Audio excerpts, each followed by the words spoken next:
bungkusan itu dibalikin lagi ke sopirnya. "Pak, ini ada bungkusan kresek ketinggalan. Ini Pak silakan disimpan aja, kali aja ada yang nanyain."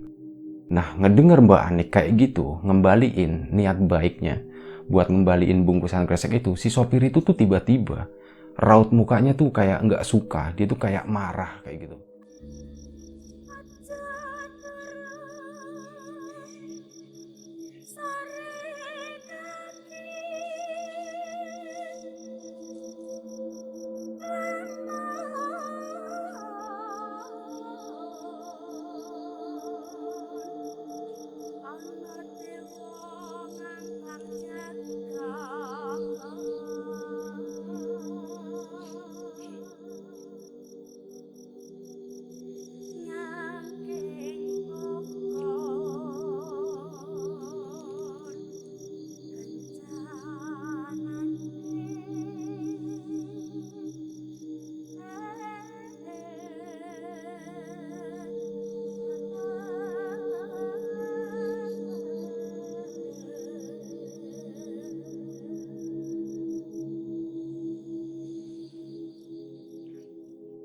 Cerita kali ini itu datang dari Mbak Anik. Mbak Anik itu orang Semarang, salah satu subscriber Lapak Horor. Dan gue ucapin banyak-banyak terima kasih buat Mbak Anik yang udah bersedia berbagi ceritanya. Dan hari ini gue coba menceritakan ulang gitu, apa yang pernah dialami sama Mbak Anik. Kejadiannya itu udah cukup lama, sekitar tahun 2000-an. Waktu itu, Mbak Anik dan keluarga di Semarang itu dapat kabar kalau kakeknya yang tinggal di Salatiga itu lagi sakit. Dan akhirnya malam itu, keluarga itu berdiskusi yang kemudian sepakat kalau besok pagi mereka semua itu akan berangkat ke Salatiga. Nah, untuk sampai ke daerah kakeknya Mbak Anik itu, daerah yang cukup pelosok gitu ya, desanya itu cukup terpencil. Untuk sampai ke sana, itu tuh butuh estafet naik angkot gitu. Jadi beberapa kali angkot itu harus dinaiki sama Mbak Anik dan keluarga. Nah, malam harinya, jadi itu udah deal ya, oke besok kita akan berangkat. Dan tadi sedikit gambaran tentang kampungnya kakeknya Mbak Anik. Nah, malam harinya waktu itu lagi udah pada istirahat gitu ya, Mbak Anik tuh tidur. Nah, saat tidur malam itu Mbak Anik tuh bermimpi. Dia bermimpi dia itu nemu kresek bungkusan hitam dari plastik kresek kayak gitu, dan itu dia ambil. Itu mimpinya itu lagi perjalanan menuju rumah kakeknya ya, yang naik angkot-angkot itu tadi. Dan itu pas di angkot yang terakhir yang menuju ke rumah kakeknya, dia itu nemu bungkusan itu. Bungkusan yang ada di dalam angkot itu diambil dan itu dia simpan gitu. Sampai akhirnya, singkat cerita gitu ya, namanya juga mimpi kan. Mimpi kan juga kadang urutannya tuh nggak perfect 100% gitu, sempurna, tiba-tiba lompat-lompat kayak gitu. Nah, waktu itu singkat cerita kayak udah sampai di rumah kakeknya dan hari udah sore, dan Mbak Anik sekeluarga itu memutuskan untuk pulang lagi ke Semarang. Dalam mimpi itu Mbak Anik tuh masih nyimpen kresek tadi ya. Memang niatnya tuh mau dibawa pulang, intinya disimpen lah kayak gitu. Nah, dari Salatiga ke Semarang itu mereka itu naik bus. Dan sore itu ada yang ngasih tahu gitu dalam mimpi itu kalau bus yang mereka tumpangi itu adalah bus terakhir yang menuju Semarang. Akhirnya mereka naik itu, dan Mbak Anik dia duduk di deket jendela lah, pokoknya sisi samping deket jendela, bukan yang di tengah deket koridor bus itu, bukan, tapi yang lebih deket ke jendela. Nah, saat di perjalanan tiba-tiba bus itu melaju kencang Sampai di suatu titik, bus itu tuh papasan dengan bus lain, cuman karena nggak sempet ngerem atau apa, bus itu pun tabrakan. Dan Mbak Anik dia itu terlempar dari jendela dan jatuh ke sisi jurang. Dimana katanya saat jatuh di jurang itu kepalanya itu ngebentur sebuah batu besar. Itu yang ada di bawah jurang itu.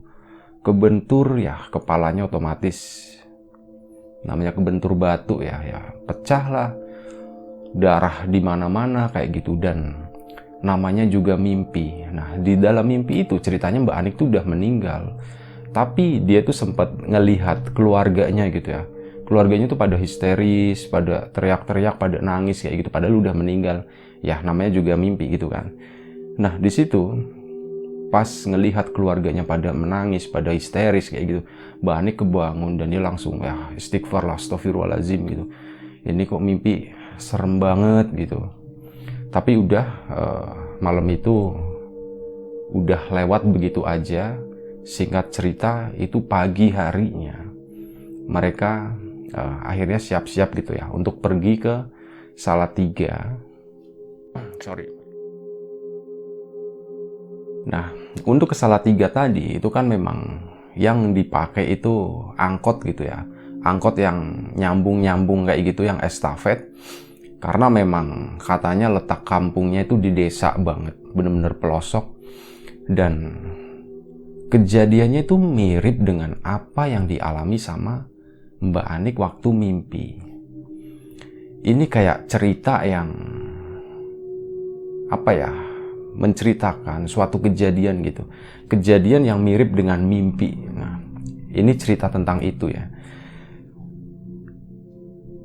Waktu itu pagi harinya, nah itu tadi mereka berangkat ke Salatiga naik angkot. Waktu di angkot yang terakhir yang mau menuju ke kampung kakeknya itu, sekeluarga itu mereka rombongan lagi jalan gitu ngedeketin angkot. Nah di sana tuh mereka tuh ngelihat ada sopir yang nawarin, oh mbak kesini gitu, nawarin rute jalur gitu ya, kesini gitu, misalnya kemana lah, gue nggak bisa nyebutin nama kampungnya ya, jurusan ini.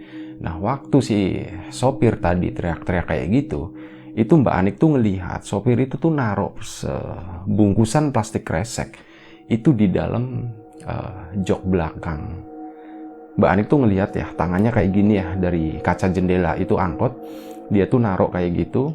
Nah ya udah, karena ditawari oh ini jurusannya benar, akhirnya keluarganya pun rombongan mereka naik angkot itu. Waktu Mbak Anik naik ke situ ya, dia tuh ngelihat bungkusan itu kan, dia ingat mimpinya dan bungkusan itu diambil, tapi bukan disimpan. Bungkusan itu dibalikin lagi ke sopirnya. Pak, ini ada bungkusan kresek ketinggalan, ini Pak silakan disimpan aja, kali aja ada yang nanyain. Nah ngedenger Mbak Anik kayak gitu, ngembaliin niat baiknya buat ngembaliin bungkusan kresek itu, si sopir itu tuh tiba-tiba raut mukanya tuh kayak nggak suka, dia tuh kayak marah kayak gitu. Dia terus bilang gitu, ya udah mbak, mbak yang nemuin gitu kan, disimpan aja katanya. Nah si Mbak Aniknya bilang lagi, enggak pak, ini takutnya milik orang lain, jadi mending bapak simpen aja, kali aja nanti ada yang nyariin gitu. Nah si bapaknya bersike ke si sopir tadi, mbak tahu nggak sih itu tuh bungkusan itu isinya uang gitu, kata si bapak sopirnya. Ya Mbak Anik tetap dengan ini ya, dengan prinsip dia ya, wah pak apalagi nih uang, ini mungkin punya salah satu pedagang yang pergi ke pasar, dia ketinggalan, kasihan pak, mending bapak simpen aja, kali aja nanti ada yang nyariin. Nah si Mbak Anik tuh tetap kekeh dengan prinsip dia ya buat ngembaliin bungkusan itu. Dan akhirnya si sopir itu tuh dia kayak maki-maki kayak gitu ya, kata-katanya udah dia kayak ngedumel kayak gitulah. Intinya dia nggak suka, dia marah gitu, udah nggak bersahabat lagi lah. Akhirnya Mbak Anik itu turun dan si plastik kreseknya itu ditaruh di dashboard depan angkot itu di sebelah sopir ya, ditaruh situ aja dan Mbak Anik tuh balik lagi naik ke angkot. Nah dari situ memang udah Dari situ udah penuh gitu kan. Mereka pun akhirnya jalan. Nah, sebelum jalan si sopir angkot itu tuh sempat kayak gini ya, kaca spion yang di depan itu dilurusin gitu. Itu pas banget sama matanya Mbak Anik gitu. Jadi mata mereka tuh ketemu dan Mbak Anik tuh ngelihat di sana mata sopir itu tuh kayak mata yang nggak bersahabat. Matanya tuh kayak mata orang marah. Matanya tuh merah dan kayak ada semacam ancaman kayak gitulah. Tapi udah Mbak Anik cuek dengan itu, bodoh amat gitu. Dia tuh kayak keinget, samar-samar tuh keinget dengan mimpi dia gitu. Ya udah, akhirnya angkot itu jalan dan sampailah di kampung kakeknya, di desa kakeknya tadi. Akhirnya ya keluarga itu turun, mereka langsung menuju rumah kakeknya. Setelah nengokin, setelah ya berkumpul sama keluarga yang ada di sana, mereka pun ngobrol-ngobrol. Dan Mbak Anik tuh sempat nyeritain perihal apa yang terjadi sebelumnya di angkot tadi ya, perihal ribut masalah bungkusan yang isinya uang itu, yang si sopir itu memaksa buat Mbak Anik nyimpen itu, tapi Mbak Aniknya tuh nggak mau. Nah, banyaklah pendapat yang disampaikan sama saudara-saudaranya Mbak Anik di situ. Ada yang bilang, udah Mbak, dibawa aja sayang gitu kan isinya uang. Tapi ada juga yang, wah jangan deh Nik gitu, itu tuh bahaya gitu, itu takutnya ada apa-apanya di bungkusan itu kayak gitu. Banyaklah pendapat yang masuk. Nah, singkat cerita, sore harinya keluarga Mbak Anik pun pulang, berencana pulang. Dan dari Salatiga itu menuju ke Semarang, mereka itu naik bus. Dan di situ lagi-lagi Mbak Anik itu teringat dengan mimpi dia. Dia tuh sempat berucap gitu ya, saat lagi nunggu bus itu, dia sempat berucap kalau nanti bus yang datang itu adalah bus terakhir yang menuju Semarang. Dan bener aja, waktu busnya datang, itu tuh ada yang ngomong, ini bus terakhir yang ke Semarang katanya. Kayak gitu. Wah, di situ tuh Mbak Anik tuh kerasa deg gitu ya, kok sama persis kayak yang di mimpi gitu ya. Akhirnya ya Mbak Anik naik ke bus itu dan dia masih kebawa sama mimpi dia itu. Dia pun memilih duduk di samping jendela sebelah mana ya, maksudnya duduknya tuh di sebelah jendela bus gitu, bukan di koridor. Itu sesuai dengan apa yang ada di mimpi dia. Dia tuh masih keinget itu dan dia tuh pengen ngebuktiin. Meskipun sebenarnya ada perasaan takut kayak gitu, tapi Mbak Anik tuh tetap pengen berusaha ngebuktiin kalau ini tuh sama kayak di mimpi gitu. Akhirnya dia duduk di situ, milih tempatnya di situ, dan bus pun akhirnya jalan. Bener-bener mirip dengan apa yang dialami di mimpi. Bus itu jalannya tuh ya boleh dibilang kenceng gitu ya. Jalannya kenceng banget sampai akhirnya pada satu tikungan bus itu papasan dengan bus lain. Dan ya beberapa penumpang di sana itu sempat kayak histeris teriak kayak gitu. Dan si bus yang ditumpangin sama Mbak Anik, dia tuh ngerem ngedadak set gitu. Alhamdulillahnya bus itu tuh nggak jadi tabrakan. Kalau dalam mimpi bus itu tuh tabrakan dan Mbak Anik kelempar keluar kan. Tapi di kejadian yang ini, sore itu kejadian nyata, si bus itu berhasil ngerem dan ya cuman ada adu mulut antara sopir yang satu dengan yang lainnya gitu. Wah, intinya mereka tuh beradu mulut, marah-marah gitu kan.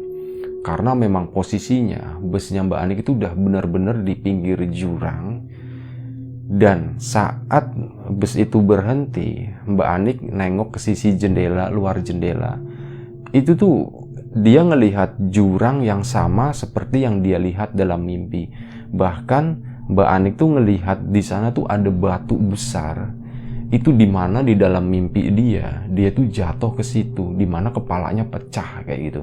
Nah, tapi di situ Mbak Anik cuman bisa bilang ya alhamdulillah gitu. Dia itu masih diberi selamat. Dia itu nggak jadi jatuh ke sana. Bus itu selamat, nggak jadi tabrakan. Nah, di saat dia lagi terdiam, dia lagi merenung sambil ngelihatin batu yang ada di bawahnya itu, Mbak Anik tuh sepintas kayak ngedenger bisikan. Bisikan yang bilang kalau bungkusan kresek yang Mbak Anik temuin di angkot itu sebenarnya kayak semacam pesugihan. Itu yang melakukan itu, pesugihan itu tuh lagi nyari tumbal. Memang banyak praktek pesugihan yang nyari tumbal dengan cara seperti itu. Dan dalam kasus ini, itu katanya menurut bisikan tadi, itu si pelaku itu yang kemungkinan sopir angkotnya ya. Dia lagi pesugihan buto ijo. Dan cara nyari tumbalnya itu dengan cara seperti itu gitu. Dia menggunakan barang yang bentuknya uang itu supaya orang bisa ngambil dan kemudian make uang itu. Kalau uangnya itu dipakai, maka ya si orang tadi jadi tumbal dan si pelakunya itu akan jadi tambah kaya. Kurang lebih kayak gitu ya. Ini sorry kalau misal gue salah, kurang tepat, dan ya ini nggak perlu diperdebatkan gitu. Tapi kalau misal yang dijadiin tumbal itu tadi, target tumbal itu menolak, itu dalam kurun waktu tertentu, misal si pelakunya nggak berhasil nemuin tumbal, ya kemungkinan yang akan diambil sama si buto ijo itu adalah keluarganya sendiri. Makanya nggak heran kalau si sopir angkot tadi itu dia begitu marah saat Mbak Anik menolak bungkusan kresek tadi dan memilih mengembalikan itu dia ya benar-benar marah ya, karena dia tahu gitu konsekuensinya itu apa kalau misal gagal kayak gitu, resikonya itu apa ya, keluarganya sendiri bakal dijadiin tumbal. Nah, setelah kejadian tadi akhirnya bus itu pun kembali jalan dan Mbak Anik tuh selamat. Mbak Anik sekeluarga itu selamat di tempat tujuan, balik lagi ke Semarang, dan dia itu sampai sekarang itu masih dibilang masih penasaran gitu ya dengan suara yang membisikkan itu, yang memberitahu itu, dan tentang mimpi tadi. Jadi dia tuh kayak dikasih gambaran sebelum ada kejadian buruk yang menimpa dia gitu. Makanya di situ tuh dia jadi bisa lebih berhati-hati. Kemungkinan salah satu keputusan Mbak Anik menolak bungkusan kresek tadi itu karena mimpi itu ya. Kemungkinan ya. Ini karena nggak diceritain secara detail sama Mbak Anik, jadi gue juga kurang tahu juga. Tapi kemungkinan seperti itu. Jadi mimpi itu tuh semacam kayak ngasih petunjuk. Kejadiannya tuh akan seperti ini. Kalau kamu seperti ini, maka resikonya seperti ini. Tapi kalau kamu seperti ini, ya resikonya akan seperti ini. Dan alhamdulillahnya Mbak Anik itu ngambil keputusan yang tadi, yang benar. Dia itu menolak kresek tadi. Mungkin cerita ini bisa diambil hikmahnya buat kawan-kawan. Masih banyak. Memang pesugihan itu dari waktu ke waktu itu selalu berkembang. Ini setahu gue dari apa yang gue dengar dari ya orang-orang di sekitar gue, termasuk dari beberapa literasi yang gue baca juga. Itu kayak gitu berkembang. Dari dulu yang sistemnya masih tumbal-tumbal kayak gitu, sekarang itu lebih modern ya.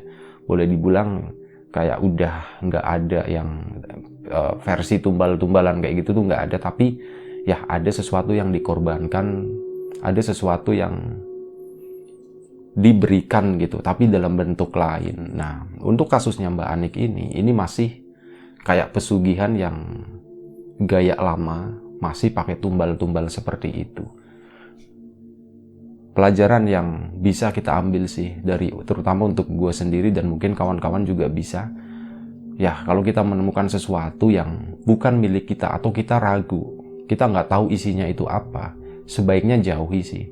Itu bisa jadi sesuatu yang buruk ya, sesuatu yang ya bisa berakibat fatal buat kita. Ya, terutama lagi jangan lupa berdoa. Apapun kepercayaan kita, jangan lupa berdoa saat kita mau melakukan perjalanan kemanapun, saat kita akan melakukan aktivitas kemanapun. Sorry bukan sok bijak, tapi ini juga buat ngingetin ke gue juga, karena kita nggak tahu apa yang akan terjadi ke depannya. Kurang lebih seperti itu ceritanya tentang Mbak Anik, tentang mimpinya, tentang pengalamannya. Di pengalaman dia mau dijadiin tumbal pesugihan Buto Ijo, dan alhamdulillahnya Mbak Anik itu selamat. Semoga kita bisa mengambil sesuatu yang positif dari cerita ini. Gue mohon maaf misal ada salah-salah kata, ada salah pembawaan ceritanya. Terus terima kasih buat kawan-kawan yang udah mau nonton, mau dengerin cerita ini. Jaga kesehatan kawan-kawan semuanya. Sekali lagi terima kasih banyak. Mohon maaf kalau misal komennya itu balasnya agak lama, seperti yang udah gue jelasin di video-video sebelumnya, karena memang lagi ada kesibukan yang cukup padat. Jadi ya waktu gue cukup terbatas gitu. Tapi insya Allah gue akan tetap balesin komen dari kawan-kawan, meskipun agak telat gitu ya. Terima kasih banyak. Jaga kesehatan kawan-kawan semuanya. Assalamualaikum warahmatullahi wabarakatuh.